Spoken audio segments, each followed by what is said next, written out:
Opa, aqui é o Lucas, seja muito bem-vindo ao canal Seja Rico. Nesse vídeo nós vamos falar sobre investir na renda fixa ou variável, né? Qual será que é mais lucrativo para você aí? Investir na renda fixa? Investir na renda variável? Qual será que traz mais retorno financeiro para você?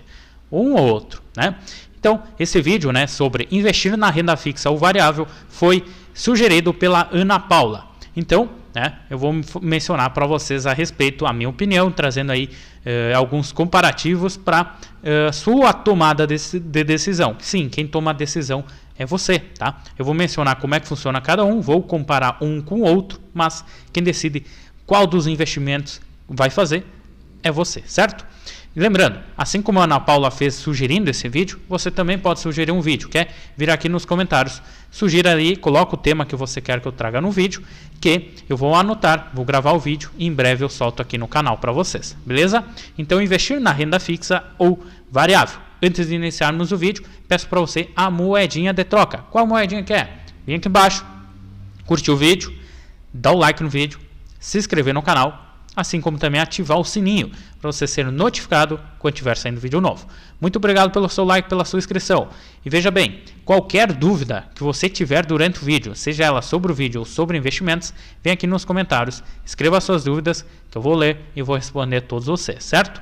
E qualquer sugestão, né, também escreva nos comentários, beleza? Então, o tema de hoje, né, o vídeo de hoje é investir na renda fixa ou renda variável, né? E aí é um tema que acaba gerando muita treta, né? Por quê?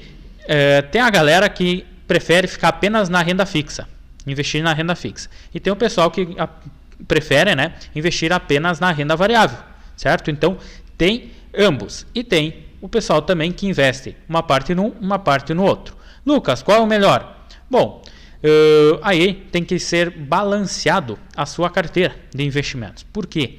Porque nós temos características diferentes, né?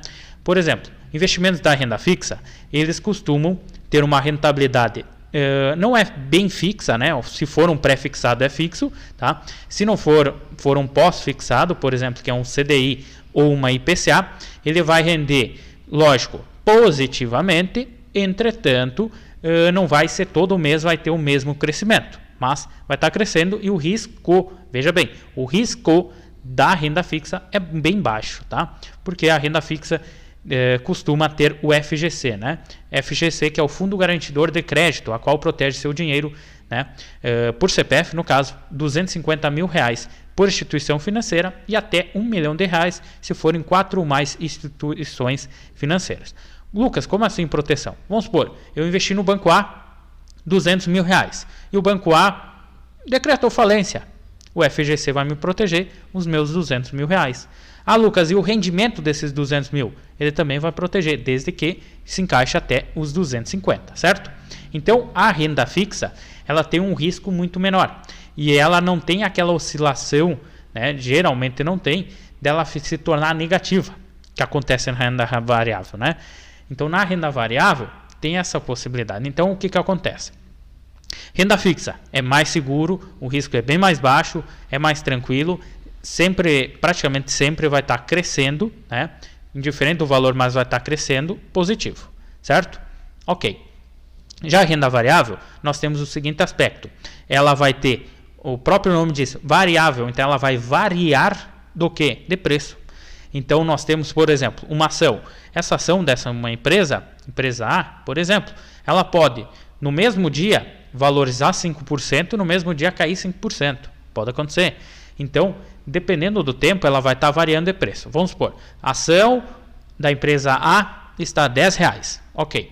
E aí, num primeiro momento, ela pode ir a R$12, depois ela volta para 8, no outro dia ela vai a 11, e aí termina em 11, no outro dia ela abre e cai para 10, então ela vai mudando. Então ela pode subir, pode descer, enfim, ela vai indo. E aí, como é que tu ganha dinheiro na renda variável? Primeiro, se você não vender ação, né, logicamente, você vai ganhar o dinheiro através dos dividendos, que é o quê? Participação no lucro das empresas, né, que ela vai dividir os lucros, os dividendos, e também juros sobre capital próprio. E aí, lógico, tem a questão da valorização da ação ou desvalorização da ação. Só vai acontecer a desvalorização ou a valorização caso você venda, né, a sua ação.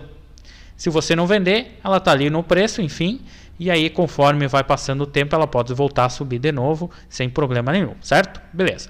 Então, entre esse aspecto, renda fixa ou renda variável, sempre tem essa dúvida da galera, qual eu vou utilizar, qual eu vou investir.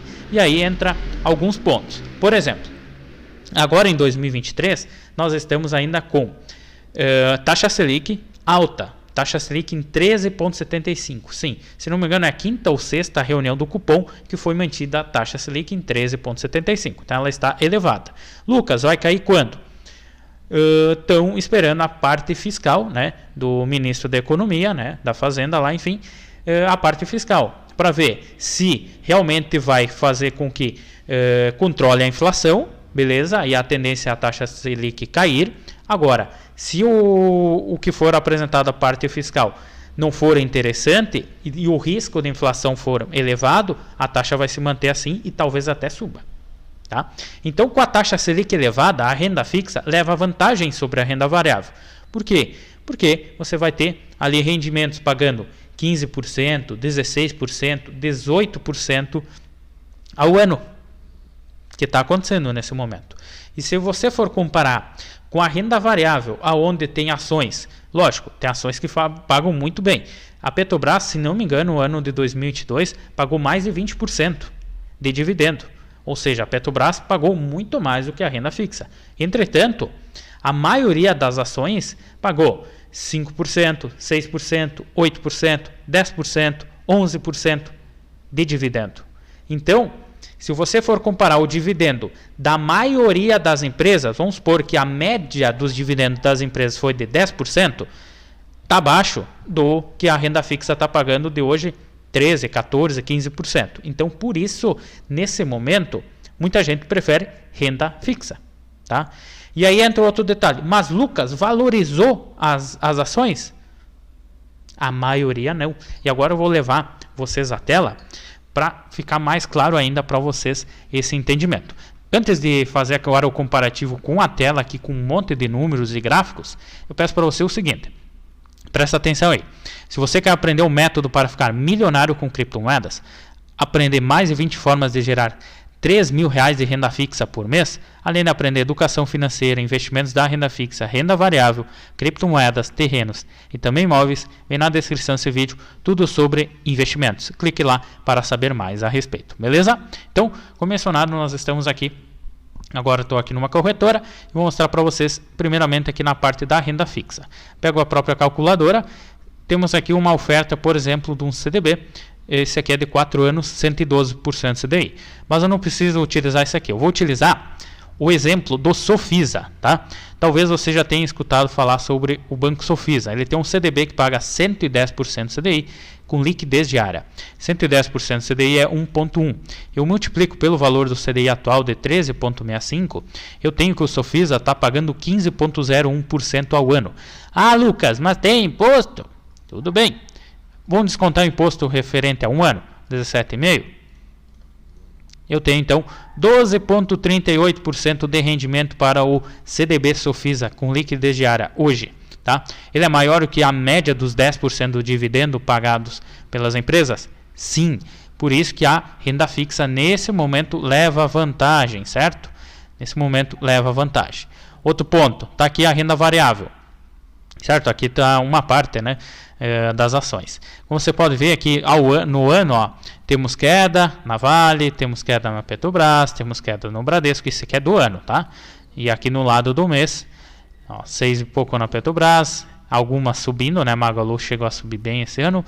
Enfim, tem várias com quedas. E eu trago para vocês esse gráfico aqui. Se você colocar no próprio Google Ibovespa, né?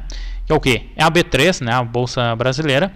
E aí você vê, eu tô aqui, o Ibov, né, Ibovespa, ela tem uma carteira que depende, lógico, do peso das ações, enfim, que aí vai ter essa variância aqui de pontos, certo?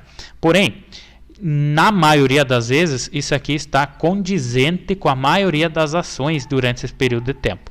Então, se você for analisar aqui o gráfico, vamos lá.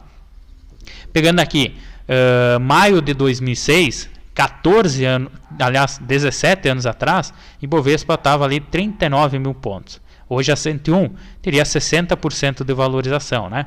60% não, né? No caso, ela teria subido 60 mil pontos, que seria equivalente a 150%, tá? Mas o que eu quero que você repare é isso aqui, ó. Vamos vir aqui para que está 2019. 2019, 4 aninhos atrás, tá? 4 anos atrás, nós tínhamos a bolsa a 103 mil pontos, né? Como você pode ver aqui, ó, mais ou menos por aqui, em junho, né? Ele bateu 100 mil, ó. Vamos pegar aqui. Em junho ele bateu 100 mil, beleza? 2019. Então quem investiu em ações e em 2019 para cá, a maioria das ações não teve valorização. A maioria, tá? Claro, vai ter algumas que vai ter e outras que não vai ter. Se eu jogar aqui por 5 anos, que deve ficar mais claro para vocês entenderem, ó. Deixa eu pegar aqui o 2019, aqui nessa parte, ó. Tá 100 mil, tá por aqui. Aqui, ó. Beleza. Certo? Então quem investiu desde 2019 em ações, dependendo da forma que fez as compras, tem ações que está positivo e tem ações que está negativo. Porque o que aconteceu? Ó, 2019, beleza? Ele veio subindo, depois teve uma correção para 97, chegou a subir lá para 113, né, em janeiro e fevereiro de 2020, e aí veio a questão do quê? Da pandemia. E aí quando veio a questão da pandemia, nós tivemos toda aquela queda do mercado, onde ele caiu aqui para... Pega aqui o fundo, 67 mil pontos basicamente em 20 de março, porque foi anunciada uma pandemia global, ninguém sabia o que ia acontecer, então muita gente foi no mercado, vendeu as ações, jogou o preço para baixo, porque estava com medo, não sabia como é que ia acontecer. Conforme as semanas foram passando, que foram vistos que era grave, claro, com certeza, porém não era tão grave quanto imaginavam, e o mercado começou a corresponder e começou a voltar. Então voltou aqui para o patamar de 100 mil lá em 17 de julho de 2020. Ou seja, basicamente um ano, né? Quem comprou em julho de 2019, esperou julho de 2020, voltou ao mesmo preço. E aí, consequentemente, ao longo do tempo, ele foi caindo, subindo, chegou a bater aqui 130 mil pontos, né? Lá em 2021. E aí foi indo e hoje estamos aqui a 101 mil pontos. Que o que eu quero que você entenda com isso é que as ações, se você for contar com a valorização, basicamente ela não aconteceu nos últimos 4 anos. Teve momentos de subida e teve momentos de queda? Sim, houve. Mas e quem segurou para o longo prazo, por exemplo? Não ganhou valorização. Ganhou simplesmente o quê? Os dividendos. Os pagamentos de dividendos, certo? E hoje os dividendos estão menor do que a renda fixa. Então essa questão, investir na renda fixa ou renda variável, eu quero que você entenda o seguinte. Eu vou dar o meu ponto de vista agora. Eu acredito que para quem está iniciando a investir, inicie pela renda fixa, tá? Quem é iniciante, inicie pela renda fixa. Beleza. Lucas, eu não sou mais iniciante, já tenho minha reserva de emergência, por exemplo. Posso começar a investir em ações e fundos imobiliários? Pode. Vou investir 100% em ações e fundos imobiliários? Não, não faça isso. Por quê? Você tem que, aos poucos, né, diversificando seus investimentos, indo para a renda variável, né? Por quê? Porque mesmo que nesse momento a renda fixa esteja melhor que a renda variável, sim, se gera uma oportunidade na renda variável. Por quê? Se você comprar boas ações, bons fundos imobiliários agora, nesse preço mais de baixa, quando a taxa Selic vier a cair, a tendência é que vai ter uma boa valorização nos seus papéis, nas suas ações. Então, se torna interessante, se torna uma oportunidade também. Então, ao meu ver, renda fixa hoje leva vantagem sobre a renda variável, mas a renda variável também gera uma oportunidade, né, para você comprar, por exemplo, para o longo prazo, porque está num preço bem acessível, né? E lembrando que no Brasil, a cada ano que vem passando, né, temos cada vez mais pessoas investindo, seja em renda fixa e seja em renda variável, certo? Então isso é um indicativo que sim, a Bolsa Brasileira tende a crescer bem, né? Vamos supor, para os próximos 10 anos ela tende a crescer bem. Então, hoje a renda fixa leva vantagem sobre a renda variável e a renda variável está dando uma oportunidade de comprar papéis, boas ações, bons fundos imobiliários a preços mais em contas, porque eu acredito que, não agora para 2023, eu posso até ter enganado, mas eu acredito que lá em 2024, mais ou menos na metade de 2024 ou 2025, nós vamos ter a Bolsa voltando a recuperar e buscando os 130 mil pontos. Isso é a minha opinião. Eu posso até estar enganado e errar feio, tá? Mas é a minha opinião. Então hoje, se eu fosse escolher entre renda fixa ou renda variável, eu ia em renda fixa. Se fosse para buscar investimentos para o longo prazo, eu ia em ambos os casos, tanto renda fixa como renda variável, certo? Porque tem que diversificar a sua carteira, certo? Então, lembrando, se você quer aprender um método para ficar milionário com criptomoedas, aprender mais de 20 formas de gerar R$3.000 de renda extra por mês, aprender tudo sobre educação financeira, investimentos da renda fixa, renda variável, criptomoedas, terrenos e também imóveis, vem na descrição desse vídeo, tudo sobre investimentos, clica ali para saber mais a respeito, beleza? Então, um grande abraço e até o próximo vídeo.